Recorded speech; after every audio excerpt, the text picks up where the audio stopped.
Hello hello hello. महिलाएं की batting कर रही, महिलाओं का बैटिंग भारी पड़ रहा हेलो हेलो। अखिलेश जी, महिलाओं का बॉलिंग भारी पड़ रहा है। अभी तो 29 में संख्या भी बढ़ जाएगा महाराज। नहीं वीडियो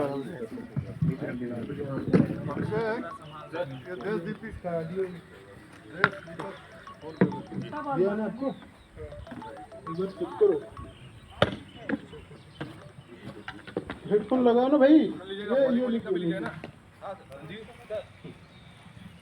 ये दीपक जी कैमरा संभालिए, मेरे को उसको छोड़ दीजिए आप।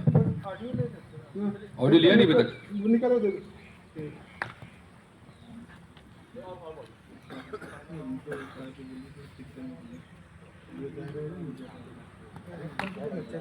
हेडफोन नहीं है मेरा, ये था ये वाला।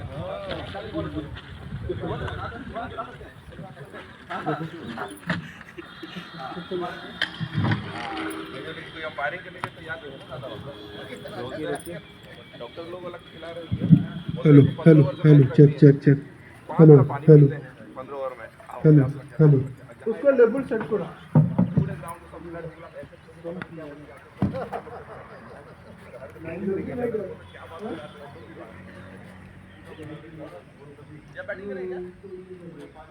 नमस्कार, प्रणाम, जय जोहार। आप देख सकते हैं कि अंबिकापुर के वाटर पार्क में IBC 24 सवाल आपका है। EPL अर्थात इलेक्शन प्रीमियर लीग क्रिकेट के पिच पर चुनावी मुकाबला आप देख सकते हैं। और यहाँ पे आप देख सकते हैं किसमें महापौर जी बैटिंग कर रहे हैं।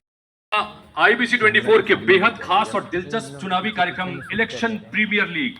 मैं हूं आपके साथ हितेश व्यास और EPL का कारवां पहुंच चुका है सरगुजा की धरती पर। आज अंबिकापुर में यह महामुकाबला खेला जाएगा, जहां पर टीम कांग्रेस और टीम बीजेपी आज अपने अपने खास मुद्दों को लेकर किस तरह से मैदान में उतरती हैं, मैदान में मैच खेलती हैं, यह देखना बड़ा दिलचस्प होगा। तो एक बार फिर से क्रिकेट की पिच पर सियासत के धुरंधरों को आज क्रिकेट के चौके छक्के लगाते हुए आज एक बार फिर से इस मुकाबले में देखेंगे। और टीम बीजेपी टीम कांग्रेस दोनों तैयार है। और सबसे पहले मैं आपको इस कार्यक्रम में तमाम जो हमारे मेहमान हैं उससे तारुफ करा दूं। हमारे साथ में दोनों अंपायर भी रेडी हैं, लेकिन सबसे पहले बात टीम कांग्रेस की करते हैं। तो टीम कांग्रेस में हमारे साथ में सबसे पहले बताएं तो आज अजय तिर्की जी हैं, जो कि अंबिकापुर नगर निगम के कप्तान भी कह सकते हैं, नगर निगम के मेयर हैं और आज कप्तानी करने जा रहे हैं। तो अजय तिर्की आज के बीच में अजय तिर्की आज टीम कांग्रेस की कमान संभालेंगे। टीम कांग्रेस को इस वक्त जीत की दरकार है। और साथ ही टीम कांग्रेस में जो दूसरे मेहमान हैं वो हैं अरविंद सिंह, जो कि कांग्रेस पार्टी के नेता हैं। अरविंद जी बहुत बहुत स्वागत आपका भी। और साथ ही राकेश गुप्ता जी हैं, जिलाध्यक्ष हैं कांग्रेस के।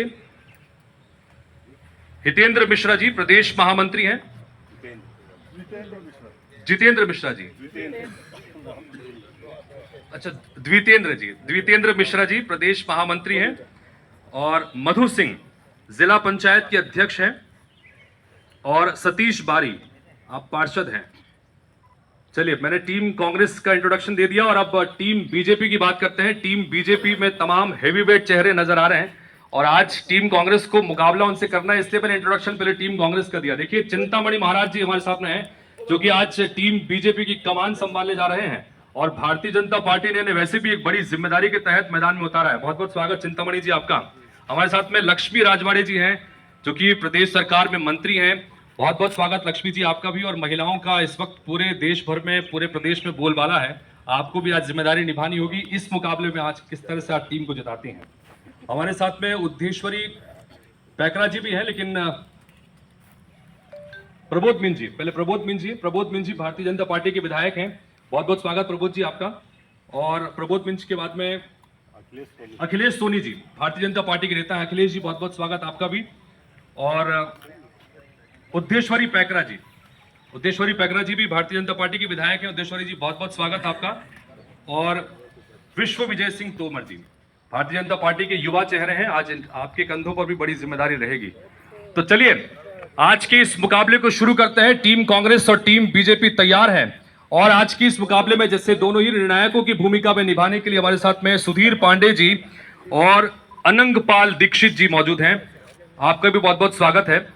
आ जाइए, आप भी अपना संभालिएगा। अच्छा, चूंकि मैंने जैसा बताया कि मैं एक बार फटाफट नियम बता दूं आपको।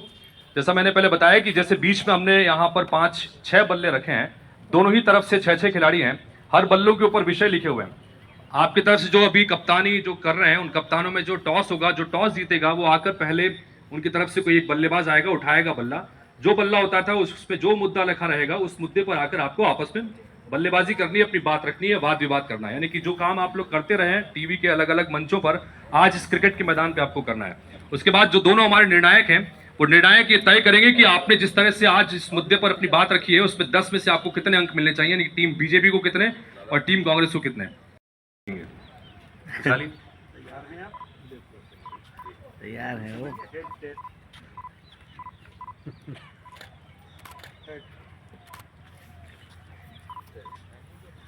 टेल है तो टीम बीजेपी चिंतामणि महाराज जी जो है आज यहाँ पर टॉस जीत गए हैं, अब उनको मुकाबला भी जीतना है।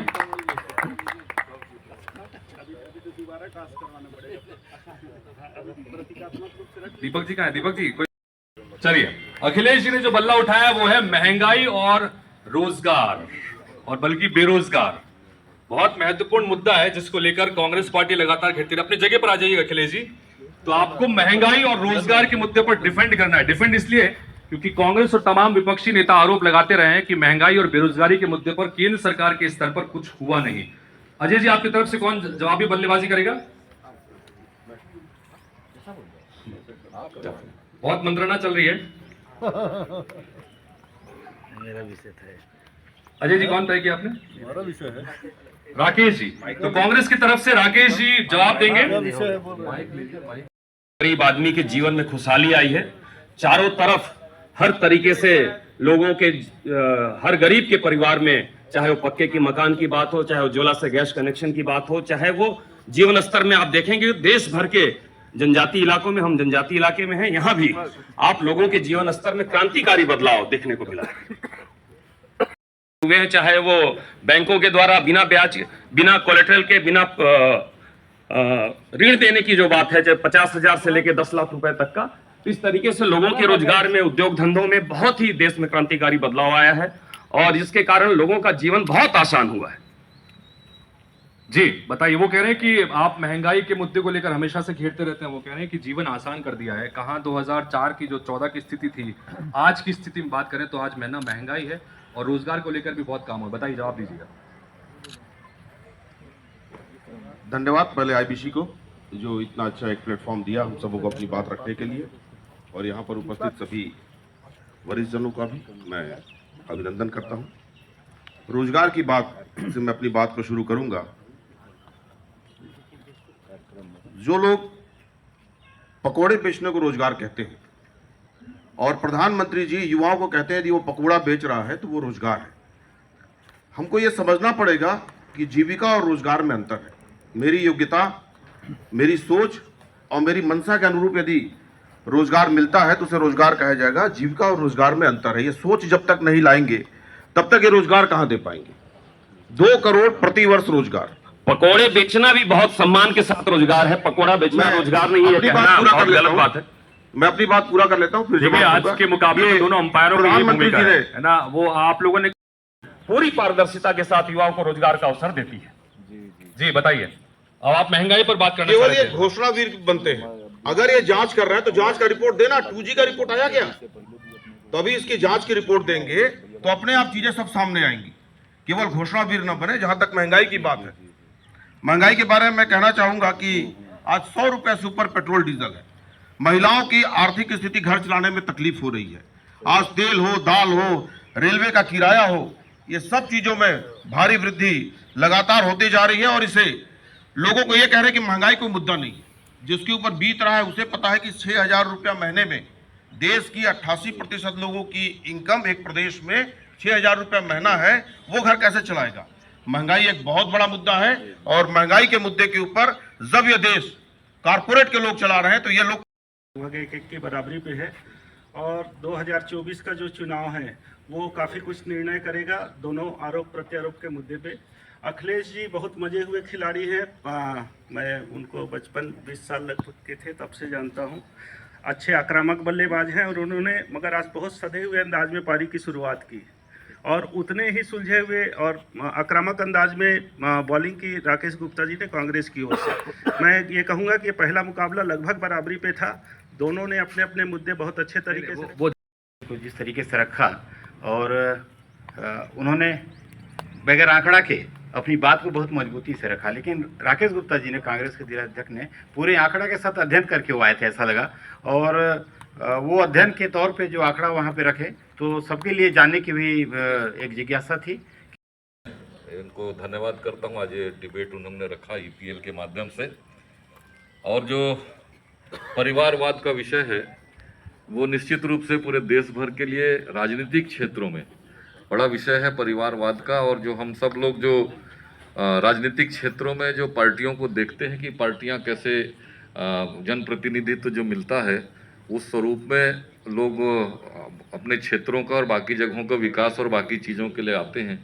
और परिवार की दिशा में हम लगातार जो बात करते रहे हैं कि कांग्रेस की पार्टी है जो परिवारवाद में घिरी है और लगातार जो उनके जो चाहे वो राजनीतिक दृष्टिकोण देश की आज़ादी के बाद से देखेंगे तो नेहरू जी से लेकर लगातार जो राजनीतिक परिस्थितियां की विषय को देख लें या पूरा केंद्र का सारा मामला देख लें, चाहे वो विधायक से लेके सांसद से लेके बाकी प्रधानमंत्री से लेके अन्य या पार्टी के लाइन पे पार्टी के कांग्रेस के अध्यक्ष से लेके उनके जितने लोग हैं वो सब एक ही परिवार का नेतृत्व रहा है।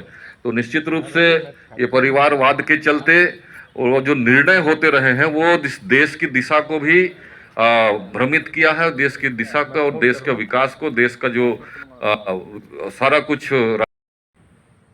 बहुत संक्षिप्त तो एक परिपाटी होती है और जो परिवार में बच्चे जो बड़ों को देखते हैं, चाहे वो जज बनते हो तो उनके परिवार से जज बनने की प्रथा हो।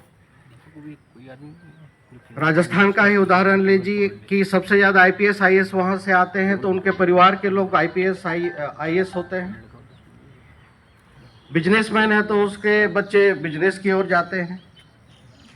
तो बच्चे जो परिवेश और जिस परिवेश वो उनकी क्षमता के अनुसार रहता है, जो अपनी जनता को अपने क्षेत्र को आगे बढ़ाता है, सब कुछ करता है। तो विषय आपका जरूर है कि परिवार में आप जिसको इच्छा अपने बेटे को सब कुछ करिए, लेकिन अब यदि इंदिरा गांधी चाहेगी कि उसका बेटा ही बने राजनीतिक क्षेत्र में, सके ना सके राहुल जी ही बने, उसके बाद सोनिया जी, अंपायर भी कह रहे हैं कि प्रियंका जी भी बने।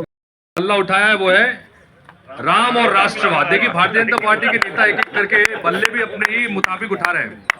चलिए राम और राष्ट्रवाद के मुद्दे पर अब बात होगी और इस पर आपको डिफेंड करने के लिए सामने से द्वितेंद्र जी, नाम सही बोला मैंने आपकी बात, द्वितेंद्र जी तैयार हैं सामने टीम कांग्रेस की तरफ से जवाब देने के लिए। चिंतामणि जी, राम और राष्ट्रवाद कितना महत्वपूर्ण मानते हैं इस बार के लोकसभा चुनाव में इन दोनों मुद्दों को आप?